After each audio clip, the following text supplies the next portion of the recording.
Hello friends, I am Chitranjana. मेरे channel law classes में आपका स्वागत है। सो हम आईपीसी का एक इम्पॉर्टेंट टॉपिक समझेंगे जिसके बारे में मैंने शॉर्ट में समझाया था, लेकिन हम उसको पूरे तरीके से डिस्कस करेंगे। हम समझ रहे हैं अटेम्प्ट टू सुसाइड के बारे में।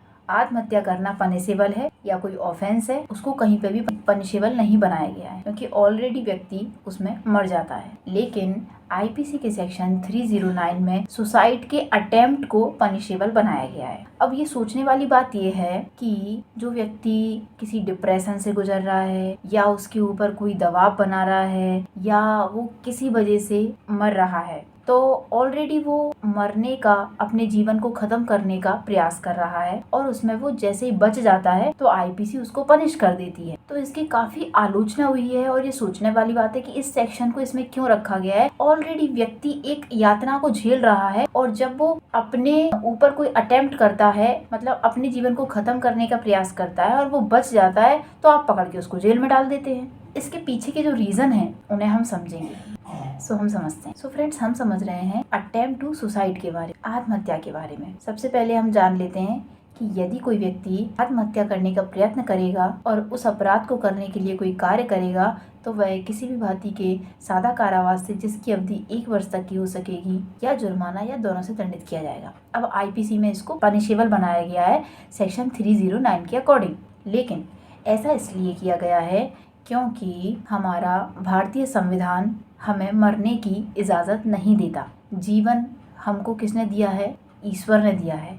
तो ईश्वर ही हमारे जीवन को ख़त्म करेगा, हम अपने जीवन को खुद से ख़त्म नहीं कर सकते हैं। और भारतीय संविधान के अनुच्छेद 21 के according right to life and personal liberty, यानी आपको गरिमापूर्ण जीवन जीने की स्वतंत्रता है, तो आप अपने जीवन को समाप्त नहीं कर सकते। संविधान आपको ये अधिकार नहीं देता, इसलिए इसको यहाँ पर पनिशेबल बनाया गया है। अब बात आती है कि इसमें जो इम्पोर्टेंट केस लॉ हैं जो इससे रिलेटेड हैं, जिसमें इस सेक्शन को अनकॉन्स्टिट्यूशनल भी घोषित किया गया है। मतलब वो केस लॉ कौन सा है? उस केस का नाम है पी रतिराम वर्सेस भारत संघ, 1994 का ये केस है। इसमें ये कहा गया कि आईपीसी का सेक्शन जो 309 है उसको ख़त्म कर देना चाहिए। वो बेकार सेक्शन है, वो क्रूर सेक्शन है। इसका परिणाम व्यक्ति को, जिसने घोर यंत्रणा झेली है, यानी ऑलरेडी वो डिप्रेशन में है, और दोबारा दंडित करने के समान है। अगर आत्महत्या विफल हो जाती है तो लोक निंदा होती है। तो इस धारा 309 को संविधान के अनुच्छेद 21 का अतिक्रमण करती है, इस कारण इसको शून्य कर दीजिए। पी रतिराम वाले केस में बोला गया है, मतलब इस केस में इसको शून्य घोषित कर दिया है क्योंकि ये आर्टिकल 21 का अतिक्रमण करती है। ये बेकार सेक्शन है। पहले से कोई व्यक्ति यंत्रणा झेल रहा है, ऊपर से अगर वो आत्महत्या करने का प्रयास करता है और उसमें वो बच जाता है तो लोक निंदा होती है और पकड़ के ये सज़ा दे देते हैं इस सेक्शन के अकॉर्डिंग। तो इसको ख़त्म कर देना चाहिए, ये पी रतिराम वाले केस में बोला गया। अच्छा, इससे रिलेटेड एक केस लॉ और इम्पोर्टेंट, मारुति श्रीपति दुवाल वर्सेस महाराष्ट्र राज्य, 1987 का केस है ये। इसमें बॉम्बे हाई कोर्ट ने ये डिसीजन दिया कि सेक्शन जो 309 है आईपीसी का, वो भारत के संविधान के अनुच्छेद 21, 19 और 14 का उल्लंघन करता है तथा जीवन के अधिकार में मृत्यु का अधिकार भी शामिल होना चाहिए। ये बोला है इस केस लॉ में कि आर्टिकल 21 में तो राइट टू लाइफ है, राइट टू फ्रीडम है, आर्टिकल 14 में राइट टू इक्वालिटी है, तो उनका उल्लंघन करता है आईपीसी का सेक्शन 309।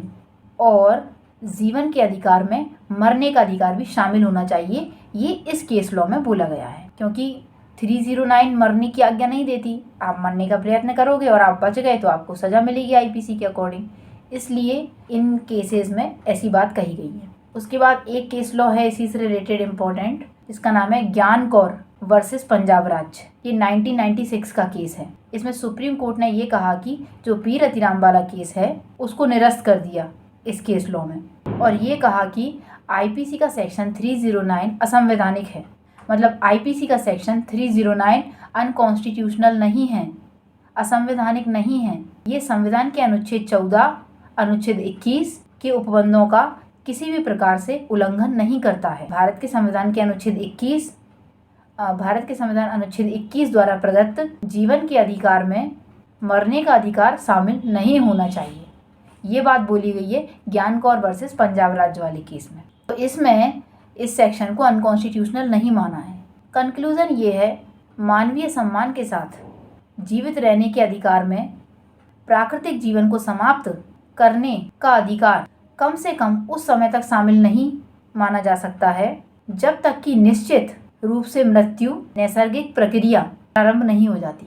यानी कि उसका जीवन मरे के समान है, वो अपने जीवन को सही तरीके से जी नहीं पा रहा है, तो वो इच्छा मृत्यु की याचिका कर सकता है।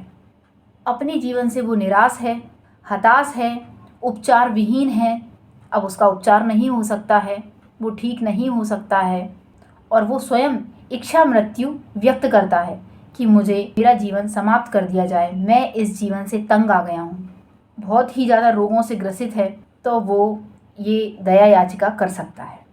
लेकिन आईपीसी के सेक्शन 309 में पनिशेबल है अगर ऐसा करता है। तो ये बात अरुणा शानबाग वाले केस में कही गई। तो जितने भी सुसाइड से रिलेटेड केस हैं वो आज हमने यहाँ इसमें डिस्कस किए। किसी में अनकॉन्स्टिट्यूशनल बताया गया है, किसी में कॉन्स्टिट्यूशनल बताया गया है, किसी में आत्महत्या के अधिकार को सही बताया गया है और किसी में बताया गया है कि आत्महत्या करना का मनुष्य का कोई राइट नहीं है, उसे जीवन जीने का अधिकार है, ना कि अपने जीवन को ख़त्म करने का। सो आज हमने आईपीसी में जो ऑफेंस बताया गया है 309 उससे रिलेटेड जितने भी केस लॉ थे उनको डिस्कस किया। So thank you so much friend for watching me and listening.